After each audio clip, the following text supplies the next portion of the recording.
YouTube either. Okay, start. Good afternoon, everybody. My name is Jyothi Ganesh, and if you're not familiar with me, I'm into this teaching for at least last around 7 to 8 years, and I've been part of Insights IAS, and I'll be also taking classes in other institutes, including Grace IAS. So Grace IAS is the first institute where I started my teaching profession. You're all UPSC students, right? Okay, so I would like to keep my discussion in English, so you should follow it, right? So which subjects have done already? Like which all the subjects have been started now? For now, only polity. Okay, so what is that ma'am name? Sanju ma'am. Okay. And so how many of you are from the economics background by chance? BCom, BA. Which college? You are still a student. Which college? Louder. I mean, which degree you are studying? BCom. Okay. And what about you? BCom. Oh, nice. What about you? MA in English. BCom. Oh, all of you are from economics background. Nice to hear. So, what is economics? Again, have you studied anything about economics, at least through NCERTs? Have you read NCERTs, economics? Which standard NCERTs? 9th to 12th, 9, 10, 11, 12. Okay, so how did you find it? Is it easy? Is it difficult, tricky, complicated? How did you feel it? Did you finish all NCERTs or you just tasted it? Like 2-3 pages and you got bored and closed it off? You completed 9 and 10th. How about others? No. You? No. Till 11th. Okay. Why I'm saying this is, NCERTs are very beautiful books, crafted especially for school-going students with lot of examples and cartoons, which will make your process of studying more easier and more interesting. So you should read them, right? So before that, economics is a very important subject for UPSC. It's a very interesting subject for UPSC. For UPSC, if you come across, for example, if you take history, polity, they appear to be very static. They appear to be, there are a set of things you should just remember, recite and write. There is not much to think on your own, right? History, there is nothing much to think on your own. Things have happened and you read them in the book and you practiced it and you write the exam.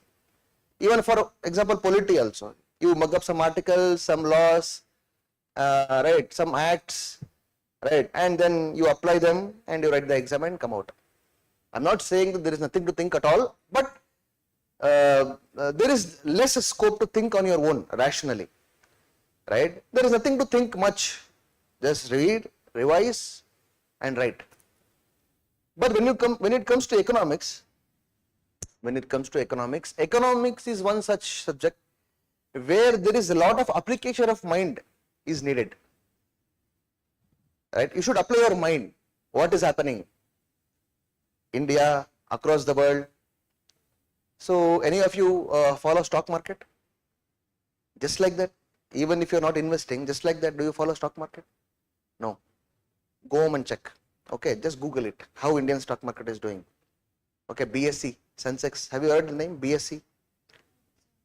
Sensex, Nifty, have you heard?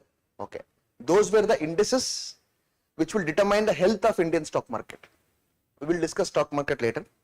So just for your curiosity, go and check. So Indian stock market is in the verge of crashing. It is continuously getting crashed. Yesterday and today it is somehow little bit getting stabilized, but last at least 4 to 5 months, it is continuously getting crashed. Why? All of a sudden, nothing has changed in India. Has anything changed in India? No, right? Political changes, not much. Is there any big bank has failed in India? No bank has failed in India. So has any state, filed any bankruptcy or something? Any big company, big industry filed this bankruptcy? Have you heard about the term bankrupt? Bankrupt ಆಗ್ಬಿಟ್ಟಿದ್ದೀನಿ ಕೇಳಿಲ್ವಾ ನೀವು? ಖಾಲಿ ಆಗ್ಬಿಟ್ಟಿದ್ದು ದುಡ್ಡು. Right? Is there any big company filed bankruptcy in India? No, right? Still, why the stock market is crashing? Because global things, the things happening in USA is impacting India. Indian stock market is run not only by Indian investors. There are many foreign investors who are coming and investing in India. Suddenly what they felt is Indian market is not secure. Suddenly they felt, Donald Trump, who is he? President of USA. So once Trump getting elected, the chances of Trump getting elected is increasing, right? People thought Trump is going to bring some laws. It will, so that those laws will prevent the foreign investors to come and invest in India. What is Trump saying? Do you follow politics? Global politics? You should follow. UPSC students has to keep his ears and eyes everywhere. Right? I'm not complicating things. I'm just giving you some practical example. Economics is very practical. What Trump said before getting elected, he said, I will make America great again. Have you heard the term? Make America great again. That is his slogan. That was his slogan to get elected. How will he make America great again? He is saying, I will make all the industries to manufacture in America. What industries used to do? They used to manufacture outside America. They used to export the goods to America. So American citizens have to import the goods from other countries. What happened? That created more pressure on America. What happens if the goods are manufactured outside and sold in America? There is no employment generation in America, right? If the industry is set up in America, it is manufactured, the goods is manufactured within America, then it will create employment. Right? Again, those goods can be exported to other countries. If the goods are exported to other countries, America will earn some money. That is a good economy. But what is happening? Other companies have come out of America. They have set up their industries in India. For example, iPhone assembly unit. Right? They have set up companies in South Korea. They have set up companies in Malaysia, Singapore. They have set up companies in Canada. They have set up companies in Mexico. They are manufacturing in these countries and they are selling their products in America. So Trump said, oh, this is not going to help America. Why? Because we are buying products from outside country. Right? It is not creating any employment. So that is bad. What Trump said, I will make all the companies to come and set up in America and manufacture here itself, so that it will create more employment. That was his idea. How will he do it? Okay, he has an idea. How will he do it? He said, I will impose tariffs. You know what tariff? Tariff. Have you heard the tariff? The word tariff. Have you heard? How many of you read newspapers every day?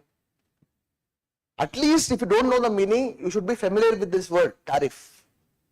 Tariff, what is tariff? We will discuss that. Still, to be brief about it, tariff is price. Government will impose, let's say India. You know Elon Musk? Elon Musk. And what is he known for? Why is he known for? Huh? You know Tesla? What is it? Right. Huh? Right. Elon Musk is known for manufacturing electric cars. Do you know? He owns one of the biggest electric car manufacturing company. He wants to sell his cars in India. He owns one of the biggest electric car manufacturing company in USA. He wants to sell his cars in India. What Indian government is doing? Indian government is saying, if the price of car is, let's say 10 lakh rupees, Indian government is imposing 100% tariff. If they want to sell cars in India, those people, let's say you are a distributor. You are a distributor in India. What will you do? You buy cars from USA, you sell it in India. For you to buy cars from USA, you have to pay penalty. That is called tariff to the government. If the car is 10 lakh rupees, pay 10 lakh rupees extra to the government. That is called import duty. If you want to import car, pay government equal amount of the price of the car. That is called tariff. The importing country will impose certain price. If you want to import that product, import it, no issues, but pay me some money. So 10 lakh rupees car will cost 20 lakh in India. What will happen? Unnecessarily the price of the car is increased. Elon Musk will be happy or unhappy? Huh? Unhappy. Because let's say he is manufacturing car for 10 lakh rupee. If you want to sell in India, the car price will be 20 lakh rupee. But he will get only 10 lakh rupees. Other 10 lakh rupees will go to government. But let's say Tata also manufacture electric cars. The price of the Tata, the car manufactured by Tata will be cheaper because there is no import duty for that because it is manufactured within India. So if the Elon Musk comes and sells his cars, along with the Tata manufactured cars, who will buy Elon Musk cars? Nobody will buy, right? Because unnecessarily the price of the car is increased due to tariffs. What Trump is saying, I will also impose tariffs on the products coming from other countries. What will happen? The manufacturer of the car or any other good, he will say, oh, it will be difficult for me to sell the goods in USA because US government is imposing tariffs. Let's say I am producing, let's say one chips packet in India, Indian company, chip manufacturing chips. We are selling it to USA. In the USA, people are very much fond of eating chips. Trump says, come and manufacture in USA, or else I will impose tariff. Chips packet 100 rupees, I will make it 20 rupees. So it will become difficult for the consumers to buy. My product will not be sold in the market. So what will I do? I will say, okay, I will come to your country, I will manufacture there itself. So that is what Trump is doing. Trump is saying, I will impose tariffs on all the imports. Which imports? We'll talk about it later. Just generally, I am talking about. I will impose tariffs on all the imported goods so that the companies will come to USA. They set up the manufacturing unit here. They will produce the goods here and create employment. This created, a lot of sensation across world. That is why investors, they said, then we will invest in USA itself. So foreign investors, they thought, if this happens, let's say, if USA imposes tariff on some products, let's say USA is importing some, let's say some cloths from India, it is imposing tariff. Will India sit quietly? No. We are importing tariff, we are importing products from USA also, right? We will also say, okay, let me see how will you sell your products in my country. I will also impose tariffs. India will also say, you will impose 100 rupee tariff, I will also impose 100 rupee tariff. What it will do? It will create lot of unhealthy competition. It is very unhealthy competition, right? In this situation, investors, if you are an investor, if you want to invest in some companies, will you be happy or will you be scared? Scared. You don't know what is the future of a company. What will you do? You will take out all the investments. That is why Indian stock market is crashing continuously. Economics is such a subject, you should understand logically. Right? It is very beautiful subject. It is very lively subject. You will love it. You don't have to mug it up. You just have to understand the concepts and link those concepts to the current affairs. That is why economics is such a beautiful subject. So that is why this class involves whatever the classes that we are going through about economics for UPSC. Firstly, I will try to make all the concepts easier for you, whatever the concept that is there for UPSC. After that, you have to connect it with the current affairs. Understand things in a logical way. Then only you can answer especially the mains questions. Even for prelims questions also, they are asking logical, analytical questions. We call it analytical questions. Analytical means analyze and answer. Analyze and answer. Let's say, for example, let's say in your home, if you go, if your mother has already told you that what is she going to prepare for today, you just remember it and tell. That's it. You don't have to analyze. If your mother has told you that today I am going to prepare puri or upma, if someone asks you what is she going to prepare today, you will have to just remember and say, no need to analyze. But if you don't know, if someone asks you what is she going to prepare, you will analyze. Okay, yesterday what she prepared, day before what she prepared. So by analyzing, by also knowing what ration is available at home, you will say, oh, this is today, this is what probably she will prepare. That is called analysis. In UPSC, questions will be of two types. One type is of factual, second type is of analytical. Right? If you are a serious aspirant, not only about factual thing, you should also have a firm hold on analytical issues. Right? Economics should be studied in more analytical way. Right? So that will happen only by focusing in the classroom, reading the reference books, connecting your basics with the current affairs as much as possible. You may not be 100% confident about what is happening, but still you should try to be familiar with what is happening around. You should not give up easily. Economics is, it's not like history. History, Gandhiji came in 1915, he did some satyagraha, some people participated, this is the outcome of it. There is nothing much. Right?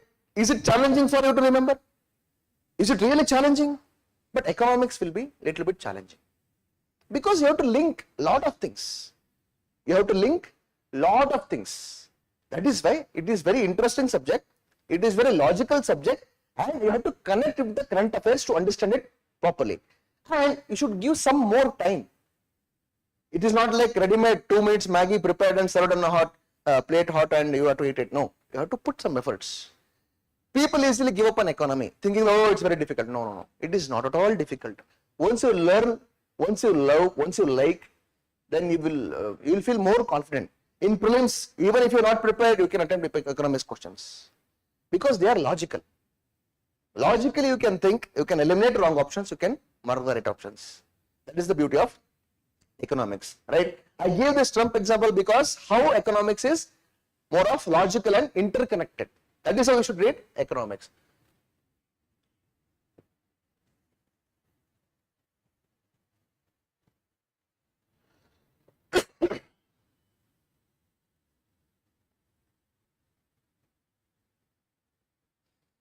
What is the next slide?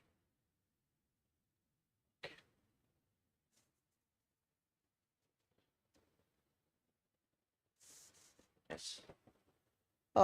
Let's say we'll come to the current content later.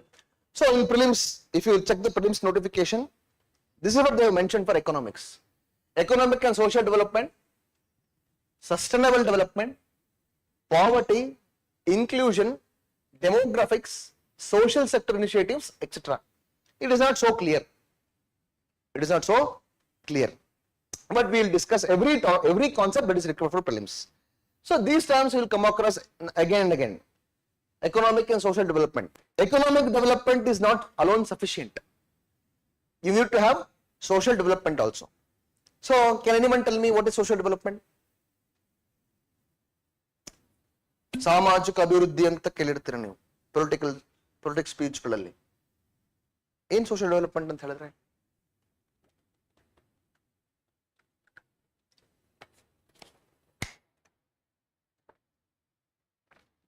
it is very easy question. UPSC demands lot of common sense.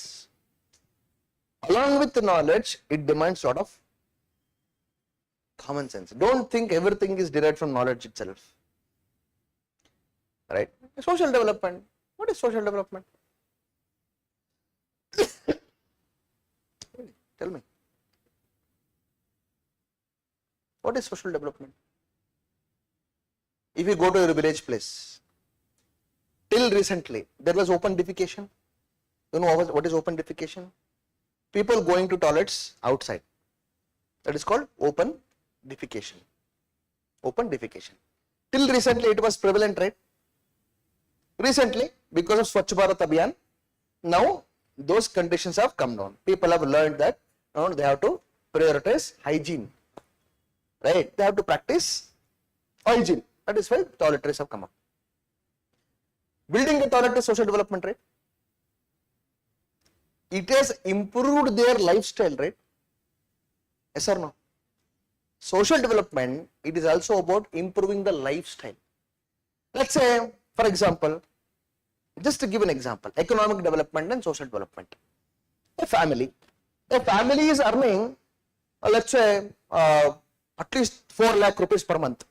They're very rich. 4 lakh rupees per month. But women are not allowed to go outside. Women are not allowed to avail education. They are not allowed to study beyond 7th standard. And they are earning 4 lakh rupees per month. There is no proper hospital to take care of. If they fall ill, they don't have a doctor to treat them.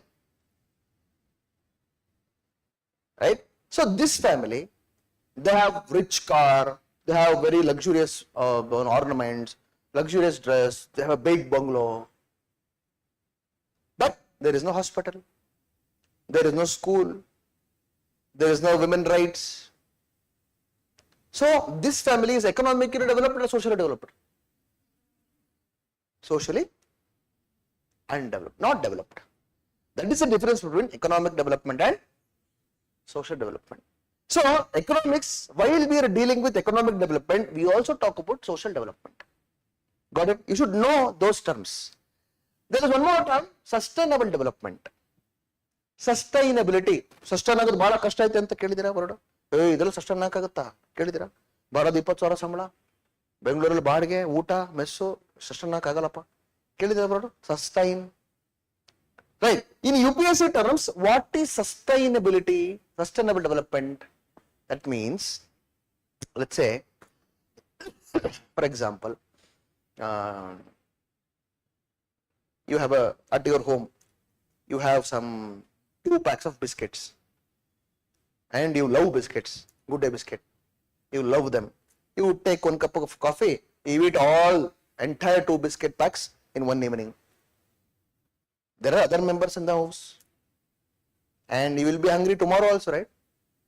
Will you be hungry today itself? You will be hungry tomorrow also. After 1 week only, you will get 2 more pack of biscuits. What you should have done? You should have planned in such a way that these 2 packets of biscuits will survive for at least 1 week and available for other members of the house. But what you did? You just ate all of them at once. That is called unsustainability. Sustainability means what? General definition is for long-term perspective. When you talk about sustainability, we think in long-term perspective. In a longer term perspective. For example, all this Pancharatna, you know Pancharatna Yojane? ಭಾಗ್ಯಗಳು ಯಾವ್ದಿದು? ಯಾವ ಭಾಗ್ಯನ ತಗೊಂಡಿಲ್ವ ನೀವು? ಗೃಹಲಕ್ಷ್ಮಿ, ಗೃಹಲಕ್ಷ್ಮಿ, ಇನ್ಯಾವು? ಗೃಹ ಜ್ಯೋತಿ, ಆಮೇಲೆ ಯುವ ನಿಧಿ, ಆಮೇಲೆ ಗೃಹ ಜ್ಯೋತಿ, ಗೃಹಲಕ್ಷ್ಮಿ, ಯುವ ನಿಧಿ, ಆಮೇಲೆ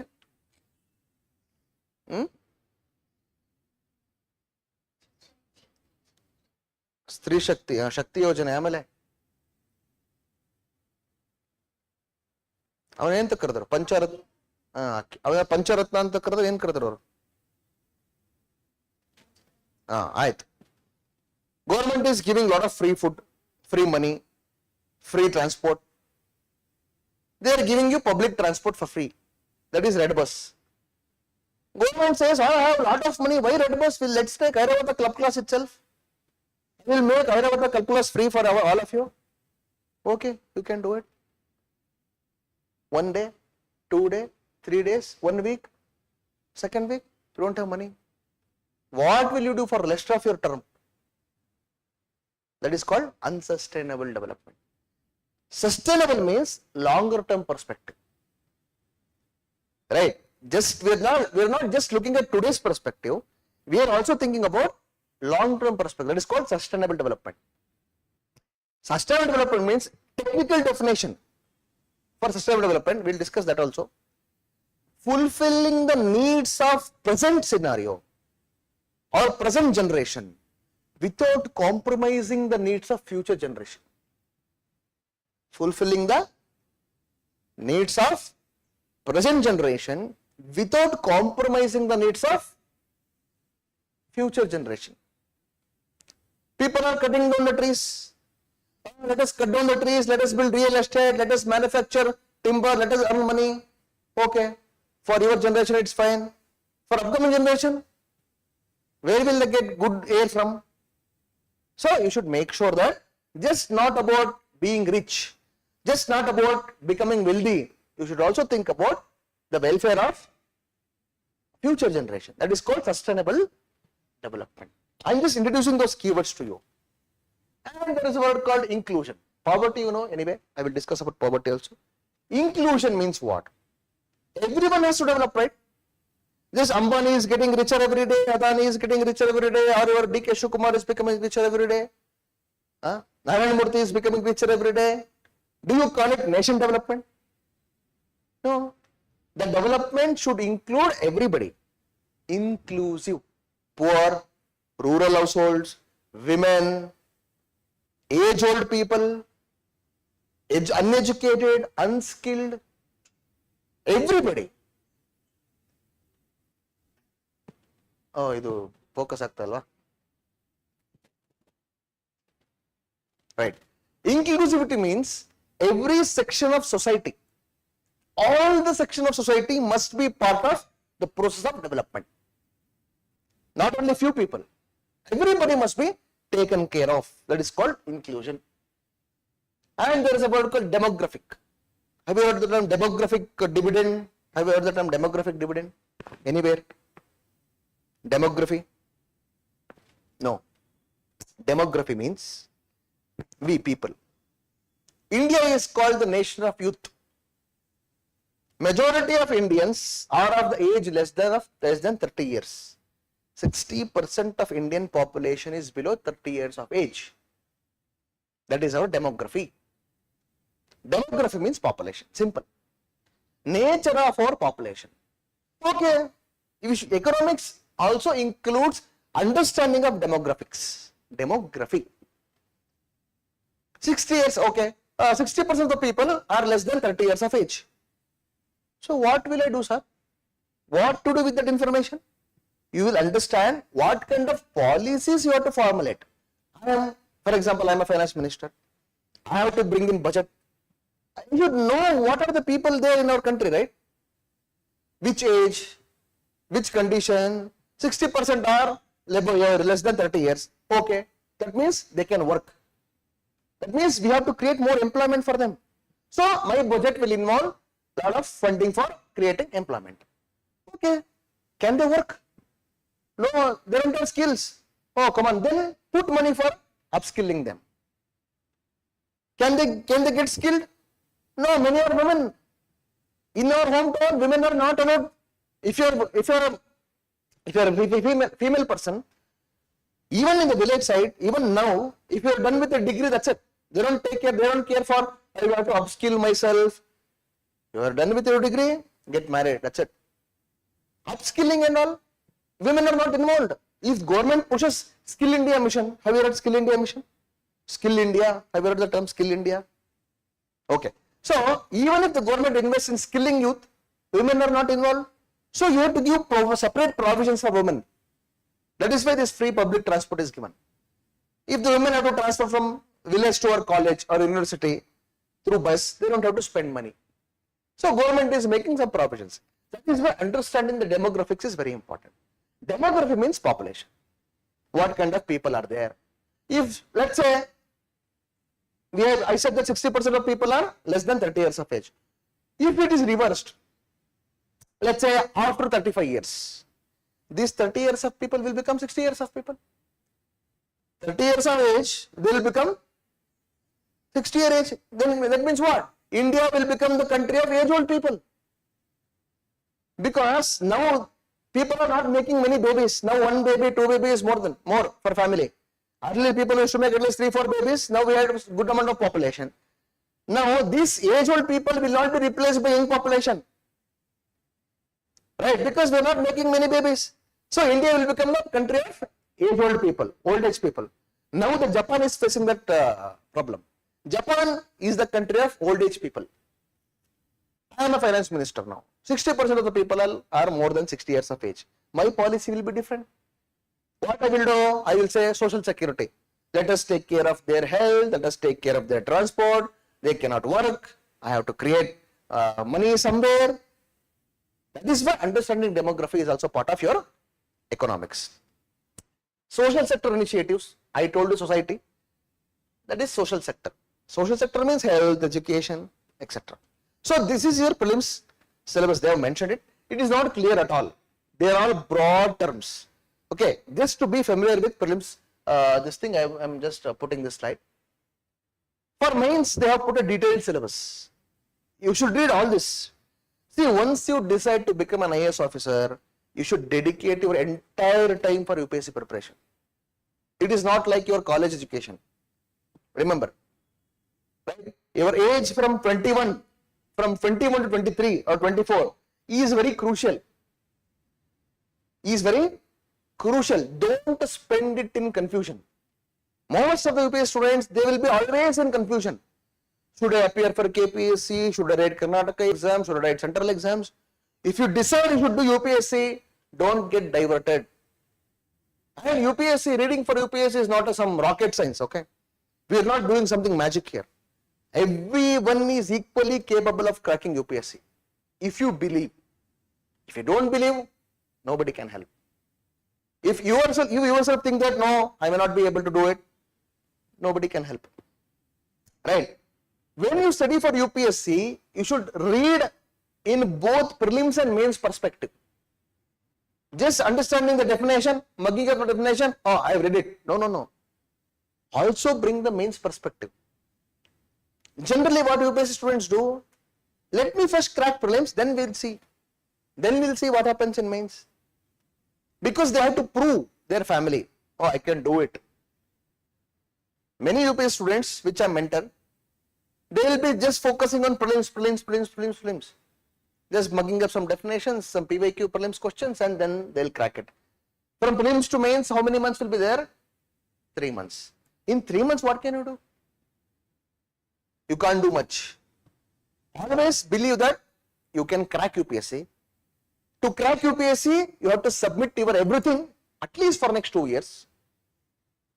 It is your responsibility. Nobody has pushed you. ಯಾರಾದರೂ ಕುತ್ತಿಗೆ ಕೂರಿಸೋಗ್ಬಿಟ್ಟಿದ್ದಾರೆ ನಿಮ್ಮನ್ನ UPSC ಪಾಸ್ ಆಗಲಿಲ್ಲ ಮನೆಗೆ ಬರಂಗಿಲ್ಲ ಅಂತ. It is your own passion that has brought you here, right? Right? So it's your responsibility to be committed to your goals. Don't think that someone is pressurizing you. Don't think that you are here for some compulsion. It is not compulsion. It is your passion. Right? And this age and time will never come back again. Never ever come back. If you lose this opportunity, if you lose this time, that's it. You have to compromise your entire life. I'm not saying you'll 100% crack the UPSC. But you should put all your efforts. Tanu, mana, dhana. That is why just having a preliminary notion, oh, I will crack prelims, then we'll talk about mains later. That kind of idea will definitely defeat you. You will definitely waste this entire 2 years. You will waste money, you will waste resources, you will waste your time, you will lose your confidence. Take it from me. Right? Always, if you need help, people are there to help. There are many students who are from literally poor background, rural background, Kannada medium background. They have excelled in their subjects by continuous practice. And they come for help. It is not that you sit in some corner of some library, people will come and help you. No. If you are putting really good efforts, definitely people are there to help you and assist you. There are many institutions, many mentors. Right? Make the best use of all the resources available. Especially in the Grace IAS. Having a limited number of seats is a good thing for you people. People who come and teach here are not less capable. Don't think that we are in less number of people who come here are less serious about UPSC. Don't think that way. Everybody is very serious. People are given interviews. People are given multiple mains. I myself have written 5 mains. Right? I was working for an IT company before 5 years. You know Yahoo.com? Google Yahoo. Yahoo, heard about Yahoo? It was also equivalent to Google once upon a time. I was developer at yahoo.com, front-end developer. I'm just telling you because don't neglect. Just because there are numbers are less, don't think the classes will be less serious. No, no, no. We are equally serious, we are equally concerned. But it all depends on your feedback. How equally you are putting your own efforts. If I think you are not putting your efforts, if I think you are not focused in the classroom, what will I do? Unwillingly, I have to cut down my efforts. I just will finish the syllabus. I'll say, my syllabus is done. Got it? In the UPSC field, people are there to help you, to assist you, but it all depends on how much committed are you.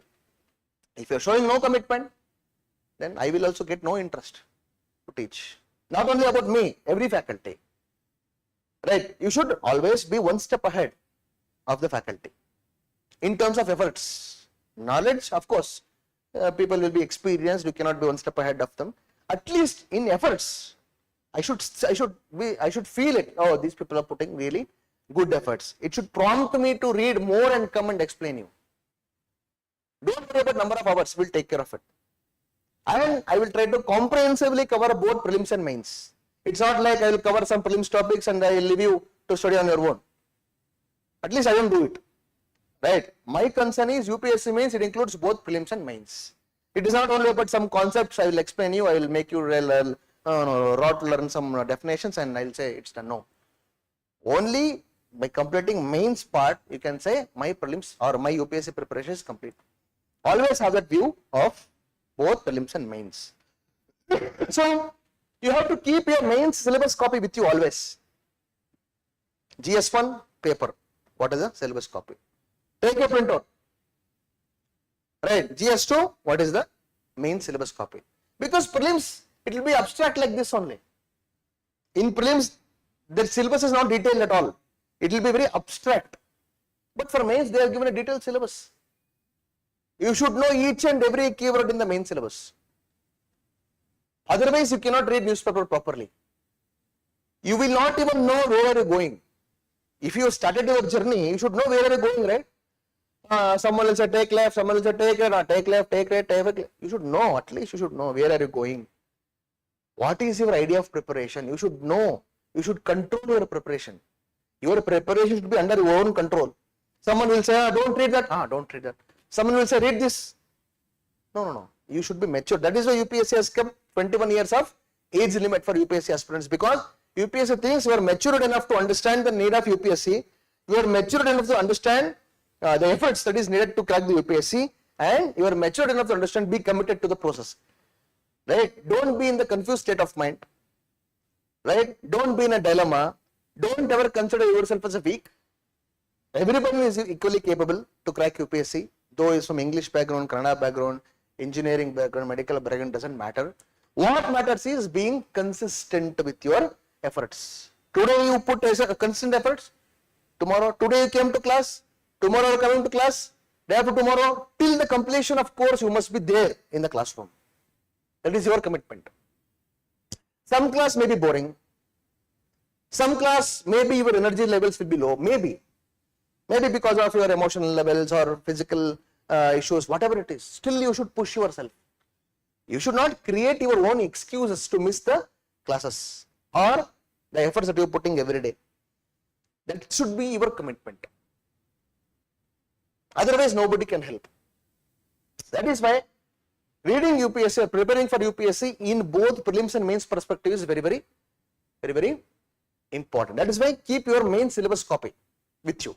A4 size sheet, 4 A4 sheets, take 4 printouts, stick it in your study, whatever the place. That's why. So, our main syllabus, you will understand better once you go through, but I will just mention them. Indian economy and issues relating to planning. We have a topic called economic planning, right? Mobilization of resources. Resources means whatever the resources nation has. Our country has a lot of resources, right? We have coal, we have petroleum, we have people, we have forest, a lot of resources. We have to mobilize them, right? How to invest them, mobilization of resources, growth, development and employment, inclusive growth and issues arising from it, Government budgeting, everybody knows, we should understand the nature of budget, where the government is putting its money, right? How much money? And major crops. There is also agricultural perspective of economy. What are the major crops? And what are the cropping patterns? Right? There will be many types of cropping, right? The way they grow the coffee is different from the way they grow the rice. The way they grow the rice is different from the way they grow the pulses. Cropping patterns are different. Various parts of the country. Different types of irrigation and irrigation systems, storage, transport and marketing of agriculture produce, and issues and related constraints. E-technology in the era of farmers. Now technology is coming for the help of farmers, right? Now the app is telling what is the price of this commodity in the market. Right now, direct benefit transfer is happening. Government subsidies is directly coming to the account of the farmer. Technology is being utilized to improve the farmer's income, right? Issues related to direct and indirect farm subsidies. We have subsidies also, farm subsidies, issues related to that. Minimum support prices, MSP. You know MSP, right? Recently, there was a huge farmer protest. Do you know that? Do you know?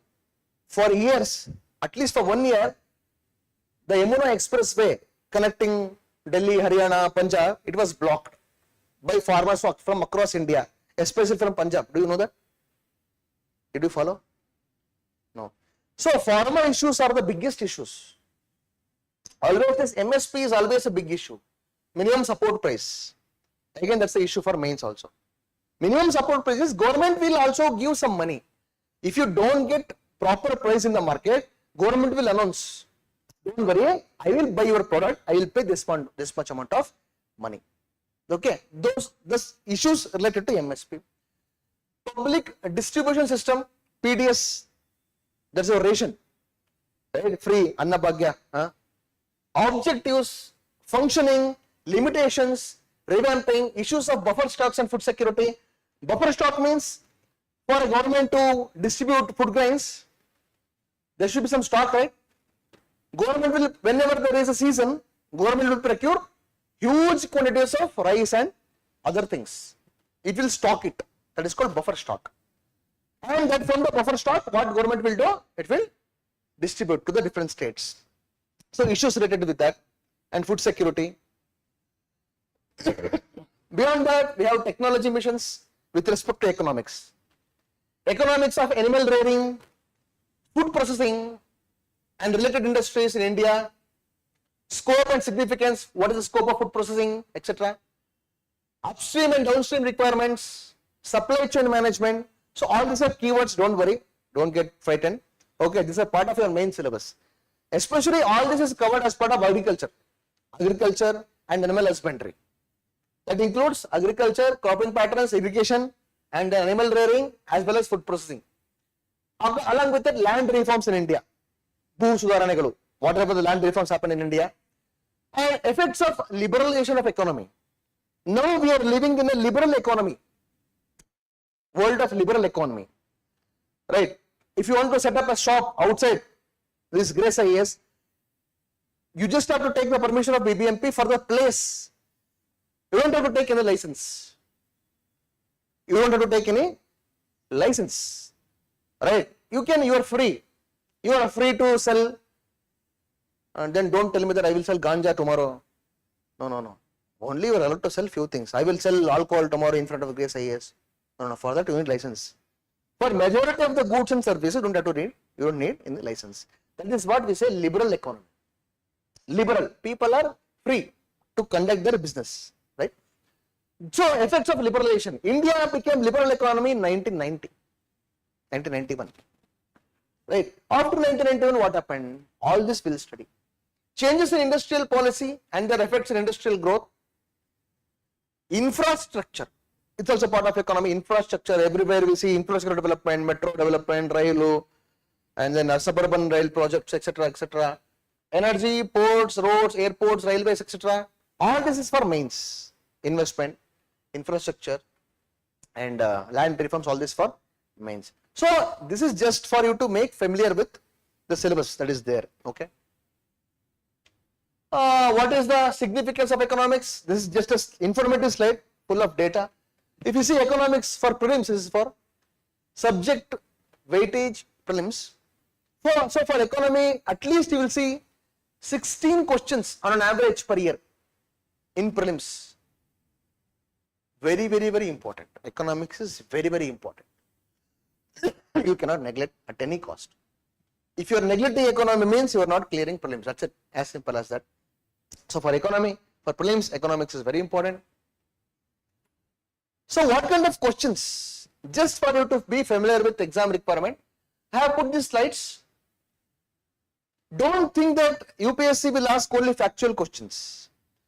What are factual questions? See, factual questions. This is an example of a factual question. You would already know it, but let's read this question. The governor of RBI is appointed by the central government. That is point number 1. Point number 2, certain provisions in the Constitution of India give the central government the right to issue directions to the RBI in public interest. Third, the governor of RBI draws his power from RBI Act. These are factual statements. If you know, you will mark. If you don't know, you don't. That's it. These are factual questions, right? Similarly, there are factual questions here also. Let's say, don't worry about answer. We'll discuss. With reference to the urban cooperative banks in India, consider the following statements. They are supervised and regulated by local boards, that is local boards, set up by the state government. They can issue equity shares and preference shares. They were brought under the purview of the Banking Regulation Act 1949 through an amendment in 1996. Again, all these factual statements, if you know, you will answer. If you don't know, you cannot. Economics involves factual questions, also analytical questions. Read this question. Which among the following steps is most likely to be taken at the time of an economic recession? Have you heard the word recession? At least BCom students. Recession. Have you heard the word recession? Recession. Don't worry.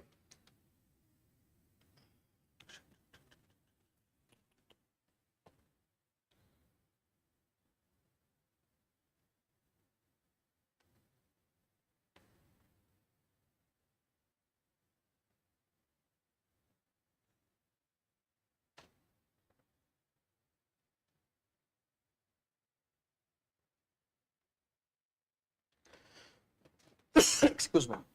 Right, forget it. Don't worry. Recession means some bad economic time. That's it. It's some bad time.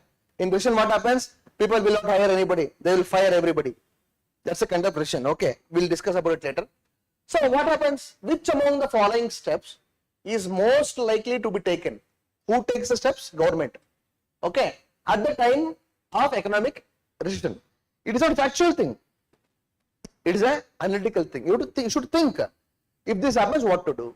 So, these are analytical questions. Cut in tax rates accompanied by increase in the interest rate, increase in expenditure of public product, etc. What measures the government should take? This is in these questions you should analyze. Right? Depending on the situation, whatever the basics you know, based on that you should analyze and come up with the right option. Again, this one more analytical question. The effect of de-evaluation of the currency is that it necessarily, currency will devalue, currency value will come down, right? Currency value will be fluctuating against US dollar, right? $1 is equal to 100 rupees, $1 is equal to 80 rupees, you might have heard, right? That is called value of currency, right? If the currency is devalues, what happens? It necessarily, it improves the competitiveness of the domestic exports in the foreign market. It increases the foreign value of the domestic currency. It improves the trade balance. Again, they have given a situation, they have asked the outcome of the situation. Again, here you have to analyze. So, economics, it requires both factual understanding as well as analytical understanding. So, this is the main weightage for economics, economy and agriculture. This part. GS 3, you know, GS General Studies 3 paper. That is your paper 4, we call it paper 4 because paper 1 is your essay, right? But GS3, paper 4 for economics include agriculture also, right? At least Among 250 questions, 250 marks, you will have at least 125 marks easily. 50% of your GS3 paper involves your economics. Economics plus agriculture. Are you here? Are you here? Economics plus agriculture. That is what? Blue color is economics and light blue color is agriculture. That is how economics is important. Okay. So this is just to introduce you the mains questions. Just to introduce you what kind of mains questions you can expect from economics. Let's say explain the difference between computing methodology of India's gross domestic product before the year 2015 and after the year 2015. It is very factual. There was a change in methodology of calculating GDP. You should just compare older methodology with a new methodology. It is very factual question. Similarly, distinguish between capital budget and revenue budget. Explain the components of both of these budgets. Factual question. Nothing to analyze. You just know it, mug it up and write. Similarly, what are the salient features of National Food Security Act, NFSA 2013? How has the Food Security Bill helped in eliminating hunger and malnutrition in India?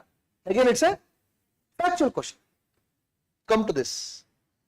How did land reforms in some part of the country help to improve the socio-economic conditions of marginal and small farmers? You should analyze this. It's not a factual thing. In some point of time, we have land reforms. In the land reforms have not happened in every state properly. Some states have implemented land reforms very effectively. Some states failed to implement the land reforms. This question is, how did land reforms in some part of the country, especially in West Bengal, state like West Bengal, help to improve the socio-economic conditions of marginal and small farmers? You should analyze land reforms, which state they have implemented properly, in that state, how socio-economic conditions improved, of whom? Of marginal and small farmers. It is very analytical type of question, right? You should analyze this. This is the kind of question you can expect in mains. Second, do you agree that Indian economy has recently experienced a V-shaped recovery? What is V-shaped recovery? I will tell you. Simple. GDP growth. If something is growing, the graph will be upward, right? Something is growing, graph will be upward. Suddenly, the growth is declined, come down. Suddenly, the growth picked up. Again, it will create a V, right? V-shaped recovery, it is called. During Corona times, it happened. During Corona times, excuse me.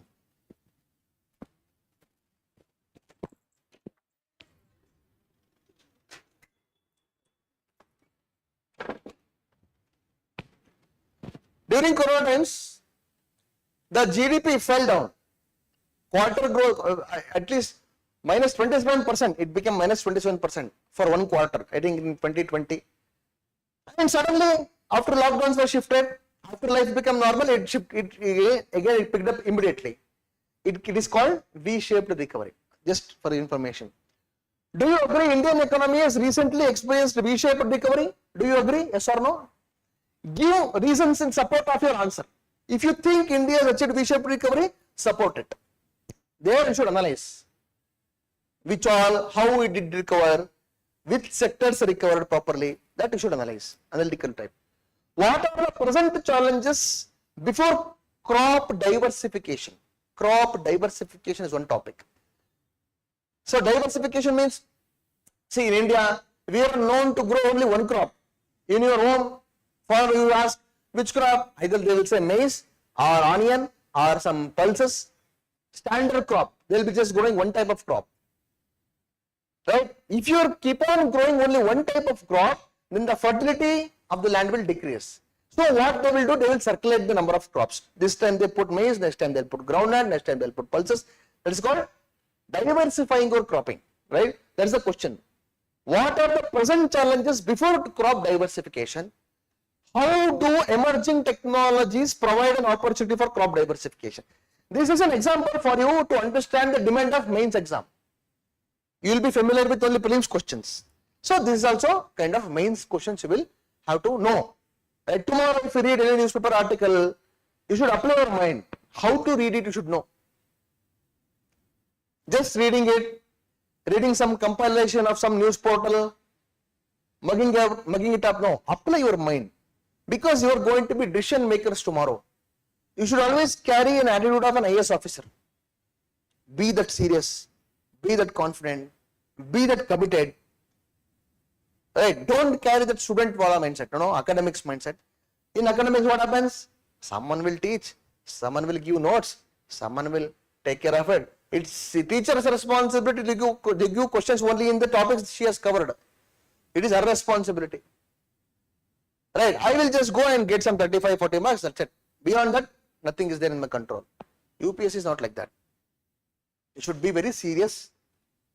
You should have a broader perspective. If you are reading something means, you should have a broader perspective.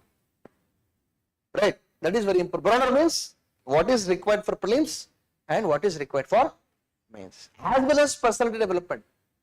Your personal interview round, there also requires you have to have some kind of personality.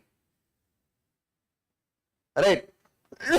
Whatever you believe, what kind of habits you inculcate every day. Right? All this will help you to develop certain kind of personality.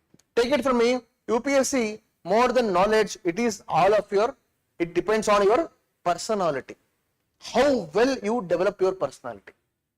Personality depends on what you think, what you do, what kind of people you will be with, how committed are you to your schedule, how well you can handle your emotions, right? How well you manage your time. All this is part of your personality, right? So UPSC requires that kind of attitude to crack the exam. So what are the sources you must refer? Right, most of you would be having the doubt, what should I read, sir? First preference, whatever we discuss in the class. That's the first preference. You are free to ask any kind of doubt in the classroom. You can interrupt me in the middle of the class. You are allowed. Don't become a passive recipient. No, you tell me, I will listen. That's it. Don't be like that. Whatever the doubt you may come across, you must ask me. If not in the classroom, at least outside the classroom, you must ask me. Right? Or else, this is my Telegram ID.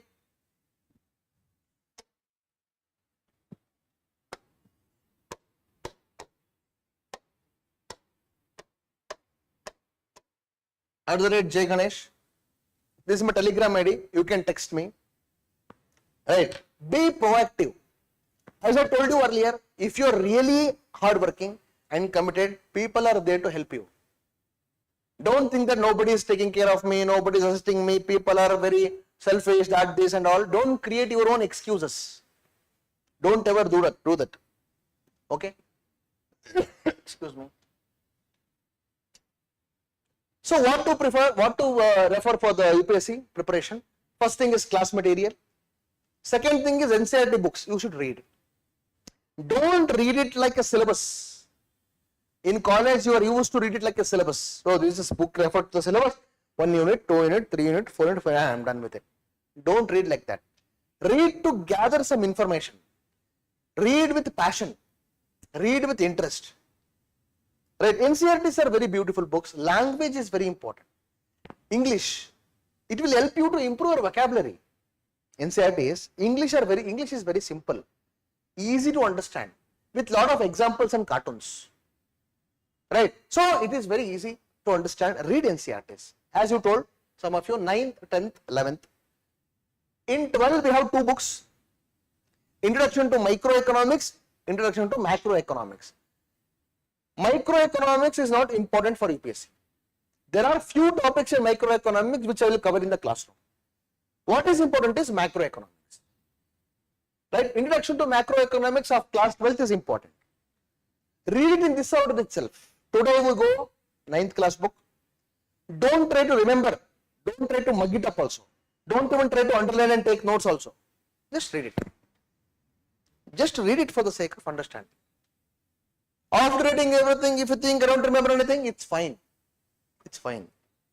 Because you will listen it in the classroom also. You may have to revise it again. You will write test series.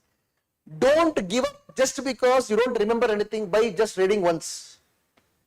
It is not possible to remember everything by reading just once. Not for anybody.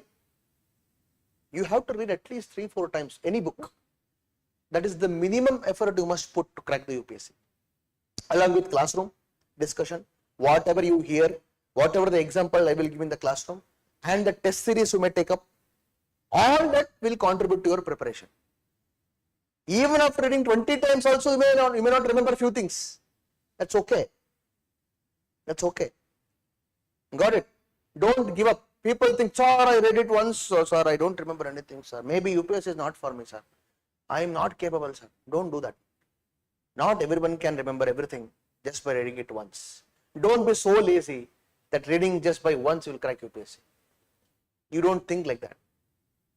Just by reading once, don't think that you will be cracking UPSC. No, it requires a lot of efforts. See, sir, UPSC means efforts. How much efforts? UPSC is difficult exam because not because you read something really, very unique thing. This is not unique. People have studied it. Lakhs and crores of people have already studied this. Economics, basics of economics. Economics is evolved since 19th century onwards. Across the world, crores of people have already studied this economics concept that you are studying in today's classroom. Nothing new. History, what is there in history? What is there in there is anything in history? Anything new in the history? Again, 16th century, Europeans came, everybody would have studied this. Is there anything new in that? Polity, after 75 years of written constitution, people would have studied, so many people would have studied the economic, constitution. Nothing new. You will not study anything new. You don't need any extra brain to crack UPSC. But why it is difficult? One reason is vastness. It is vast. You should read everything. Economics, polity, history,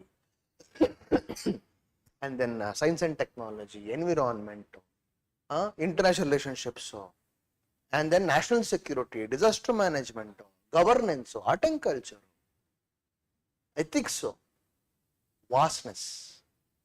Second thing is you should be consistent. Today I read for 12 hours, tomorrow I will take a rest, day after tomorrow. No. At least don't, if you are not able to read 12 hours per day, at least 6 hours per day. Read every day. At least 3 hours per day, read every day. UPSC is difficult because of its vastness. Second is it requires consistency. Very, very important. Third, it should be planned. Today you think polity is very interesting, read polity. Tomorrow you feel polity is boring, history, take history. Day after tomorrow you take some economics. It is not planned at all. You are just going by your own mood. No. Plan it. Plan and execute. It is vast. You need to be consistent. It should be planned. It's not like for 1 attempt, 2 attempts, 6, 7 attempts, 8 attempts, I will be keep on writing, sir, till I crack exam. I will be in Chandralayout itself. No. Reserve yourself for some years, 2 or 3 years. So these 3 years, I will put all the required efforts possible. I will dedicate everything for UPSC. If I make it, I will be the happiest. If I cannot, I have something else to do. Understanding? Always be practical. Don't be too emotional. For a patient, let's say is a diabetic, he is affected with some gangrene. Doctors will treat. For how long? Till they can save his leg or toe. But if they reaches a point where they cannot repair its leg, what will they do? They will chop it off. Even the whole leg will be chopped off because it's useless, cannot be repaired. That's how your approach should be. 3 years, Tanu Mana Dhana. I get my family support. I am also energetic. I don't have any emotional burden. Okay, I can strive, I can work hard, I can be awake till late night, I can come to the classroom, I will do everything. I will be very honest, brutally honest towards my goals. If I cannot make it in 3 years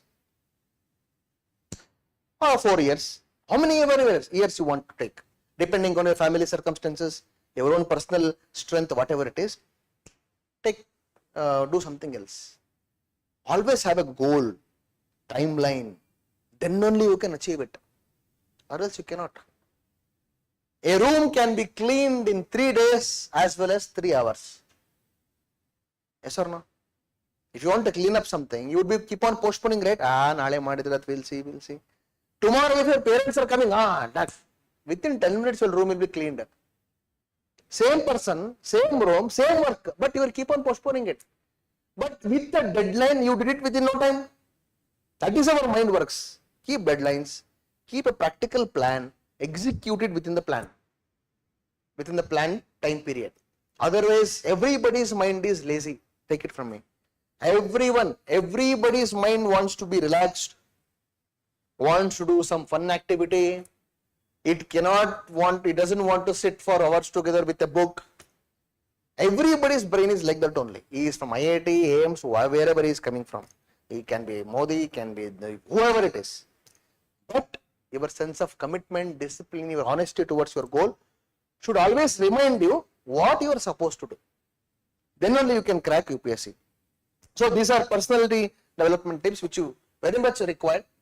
So NCERTs and reference book, if you ask me, there are so many books available in the market. Ramesh Singh, Sanjeev Verma. Have you bought any book for economics? Which one? Anybody else? No. Okay. This one I would prefer. Nitin Singhania. I felt, I am not a promoter of this book. I felt this is kind of okay as a reference book. If you want to study for both prelims and mains, this is good. Other books, I don't prefer. Okay. And very important, PYQs. You must be aware of PYQs. You must buy a prelims question bank. Very important. Do you have prelims question banks with you? Do you have them? You must buy. Very important. Without understanding previous year questions, you cannot prepare properly. What are the nature of questions?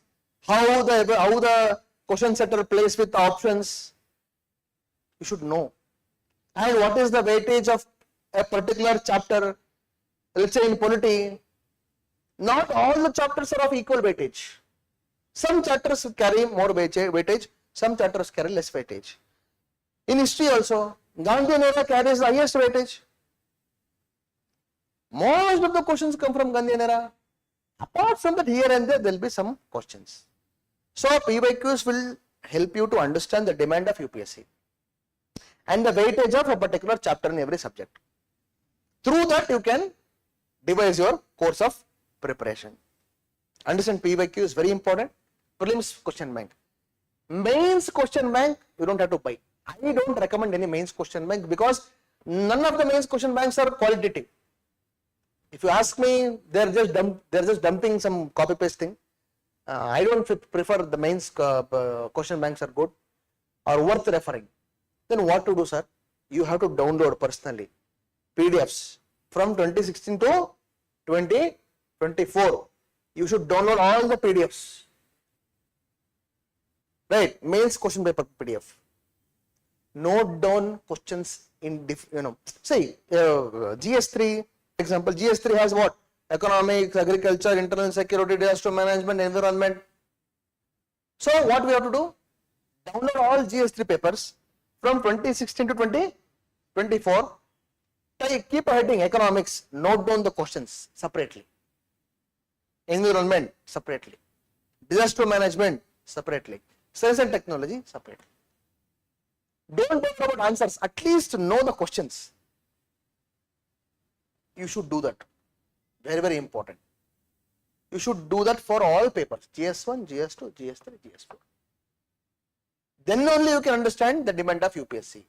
How you should read the editorial. How you should refer the newspaper. If you don't know what is the kind of questions asked by UPSC, then how will you read any book? What will you do? You will give importance to every chapter equally. Right, that is impractical. That is highly impractical, right? That's why you should do this exercise. Question bank for prelims is very important. This should be your source of preparation for at least for economics, for UPSC, right? So,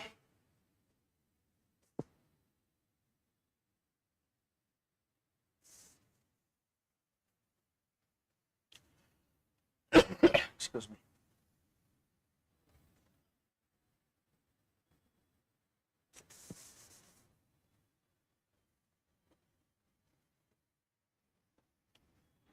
Economics and economy. What is the time?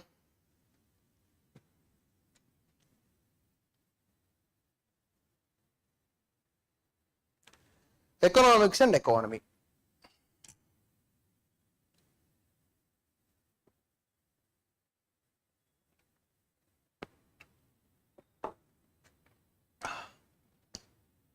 So economics and economy, two different words. Economics and economy. Not a big difference. Economy of a country, when there is a discussion, in general discussion we'll say economy of India is good, economy of Pakistan is worst. We discussed, right? Economy means status. It will define status of economic well-being of a country. It is a kind of a snapshot. You take a photo of this room currently and say, how is this room? Snapshot of economic condition of a country or of a state, of a region, of a home. Economy defines state of economic well-being. Economics, ICS, it is a science and art of utilizing the national resources. Economics is a study of wealth generation. Economics is a study of wealth generation. What is the purpose of economics? To create wealth, right? What is the purpose of studying economics? See, for everything you should have some simple definitions, not bookish, some commonsensical definitions. Right? What is economics? You don't know any book, appa. You have not read any definition. Generally, people ask you, what is economics? What is economics? Why people have to be economists? Why people have to study economics? Why you have to apply your economical knowledge? What is the purpose? What is the purpose? To generate wealth, right? That's the purpose, right? To generate wealth. We want to become wealthy. Have you heard? Modi will be saying, we will become $5 trillion economy. Have you heard? Have you heard that word? $5 trillion economy, we will become $5 trillion economy. You should follow all such things. You should be always open your ears and eyes. These are very common news. It doesn't require any technical understanding to go through this news. Right? All this happenings around you, politically, economically, India, outside India, you should be aware of. Right? Keep yourself aware of such things. One way to become aware is by reading newspaper. Second way of becoming aware is, it is like, I don't want to recommend, but still, if you want me to tell, Twitter. You know Twitter? Twitter, you know? It's a social media, just like Facebook. It's a Twitter, where there is less entertainment, but more information. It is not like Insta or Facebook. Twitter. In Twitter, every official communication, every official announcement nowadays goes through Twitter. Even Trump wants to announce something, he will do it in Twitter. Even President of USA announces something on Twitter itself. Modi wants to tweet something, say something, Twitter. Twitter has become very political, very popular tool for politics, economy. So maybe you have to create an account. Follow some eminent people. Let's say, for example, follow IMF. You know what is IMF? International Monetary Fund, IMF. Follow Modi. Follow some big people. RBA governor. Likewise. So that you will get first-hand information, official information. That is one way of keeping yourself be updated with ongoing things. Right. So economics involves what? Involves taking right decisions to create wealth. It's about taking right decisions to create wealth. You cannot create wealth just like that. How can I? Okay, sit and create wealth. How will you do it? You cannot. You need to have something, right? Out of something you have to create wealth. So that is how it works. For a family level, Economics is not only about national level, even for a family level. For every family, there are some source of income. For example, let's take the richest family in India. Some income will be there. It can be farm income. Anant Ambani may be doing some farming, salary. Neetu Ambani may be working in Indian Olympics, International Olympics Committee, IOC member. Interest, they may be giving some loan and getting some interest, and profit. They are running some industry and getting some profit. So these are source of income for them. For every family there is an income. They get income. What will they do? What will they do with income? With that income, they will spend it. First, they will spend it on what? For example, you get some income. First, will you bring ration or you will plan Goa trip? First, ration, basic needs, right? First, you will spend household expenditure. Household, money gain ಬೇಕು. Education, health, rent, utilities, electricity, water, etc. Interest payment. That I will do first. Then, if there is some money remaining, I will spend for leisure. Leisure. I will go to movie or I will go some short trips or whatever. Leisure and other expenditure. Right. Again, some money I will save. I cannot spend all the money. I will save. And the money I saved, I will not just keep it in the locker. What will I do? I will invest. I have to go back and invest here again. Again, I will go to the farm. I will improve my farmland. I will go to my company. I will improve the profit of the company by buying some new machines. I will also give some loan to get more interest, whatever. So, savings and investment. Investment, okay, I have some savings. In the same savings, I cannot invest. I need more money. What will I do? I will take loan. I will take loan. Government also will give some subsidies. For example, agriculture, to take tractor, government will give subsidy. Na? To buy some animals, cow or buffalo, government will give subsidy. Na? I will utilize that loan and subsidies. I will again go back and invest. This cycle will continue. This is at family level. Same thing happens at the national level. Right? This is what happens when you talk about economics. Economics means there are some resources, there are some need, there are some investment. How to mobilize these resources to fulfill the need, to invest in the right areas, also to achieve the well-being and wealth. I have to be happy, I have to be rich. So to do all this, someone has to take decisions, right? Where to invest, where to save, how much to save. That is decided by your economics. The economics is needed to make such decisions. This is also household levels. Again, economics is very important, very crucial. Just because you have some resources doesn't mean that you will become rich. You might have seen in your hometown, usually they divide properties. 4 children, everyone will get 3 acres of land. After 5 years, one person would have sold all 3 acres of land, put all the money in the nearby bar and restaurant.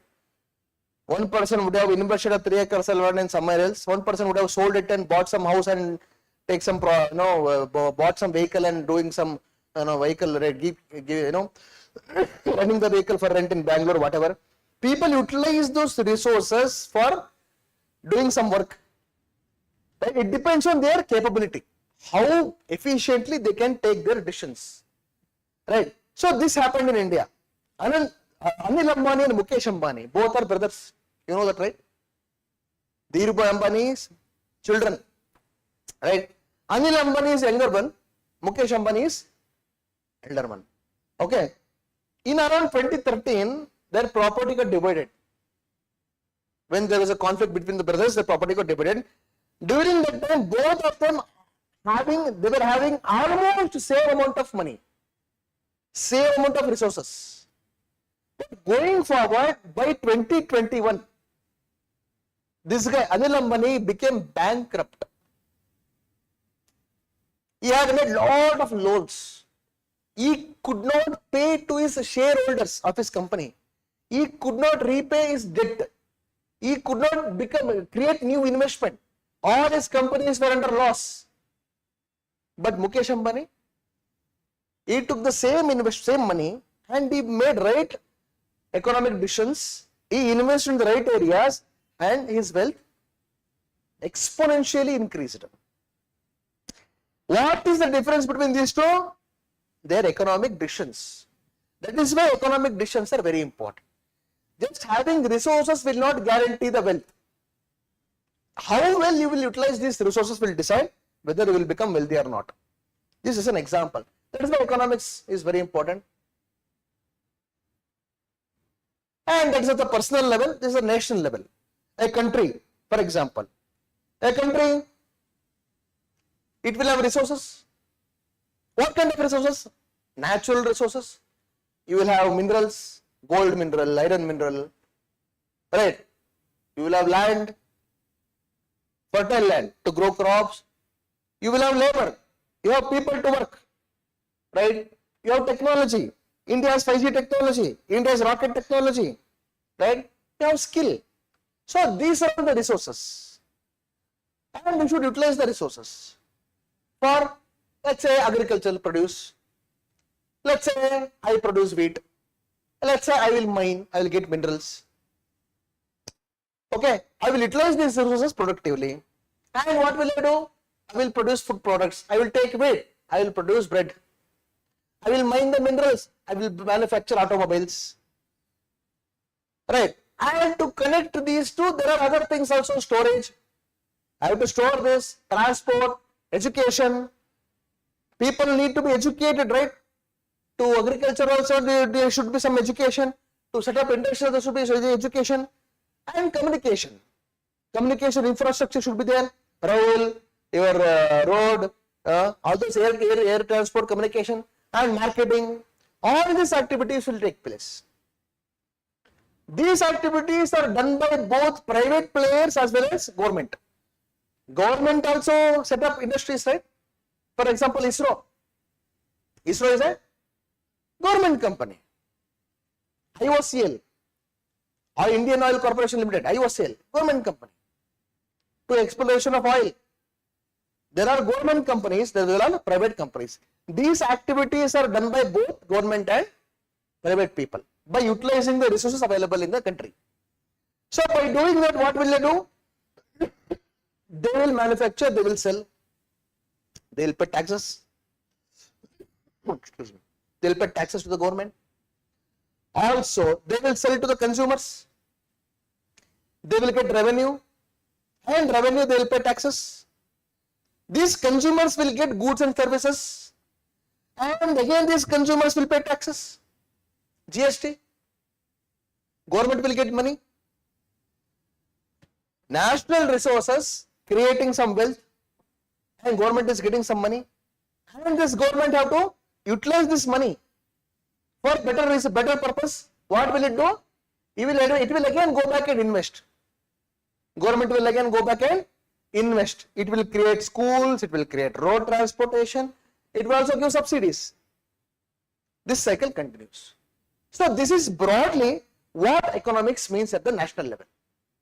There will be resources, there will be some economic activities, there are people involved, industries, consumers, government, right? Between these people, the goods and services will be moving and money also will be moving. So government and these industries and the private people, all of them are involved in making economic decisions. So broadly, economics involves all such people and all such activities. This is broader perspectives of economics, right? So again, economy of a country. How rich are you? How good a country's economy is determined by what? GDP. Have you heard the word GDP?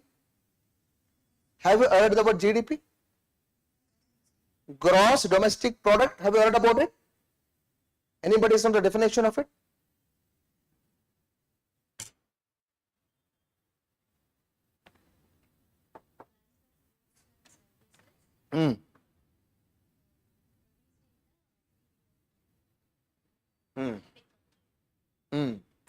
Good definition.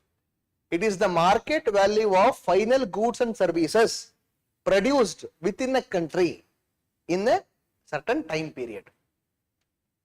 We will discuss about it later. Okay.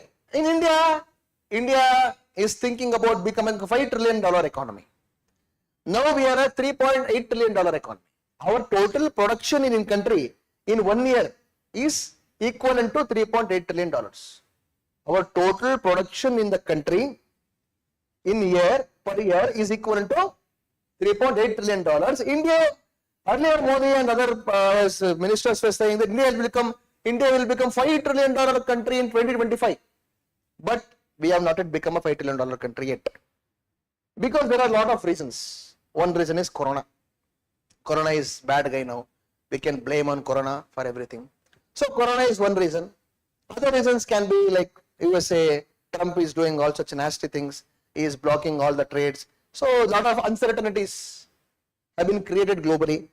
A lot of other reasons. So we are not able to achieve $5 trillion in 2025. So now what we are saying? India was a $3.5 trillion economy in financial year 24, at least 24-25. And that at the annual trend growth 6.5 to 7%. Now our GDP growth is around 6.5 to 7%. We are the fastest growing economy in the world. Now the target of $5 trillion would be achieved by 28-29. You should know all these things. It's a very generic information.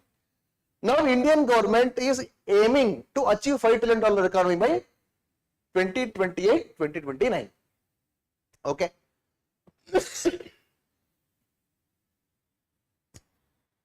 Again, as I told you, Mukesh Ambani and Anil Ambani story. Both of them were having the same quantity of resources, but none of them, one of them became successful businessman, one of them became bankrupt. Same thing happened with the country called Venezuela. It's a long story. I will stop it here today. I will explain it tomorrow. Okay.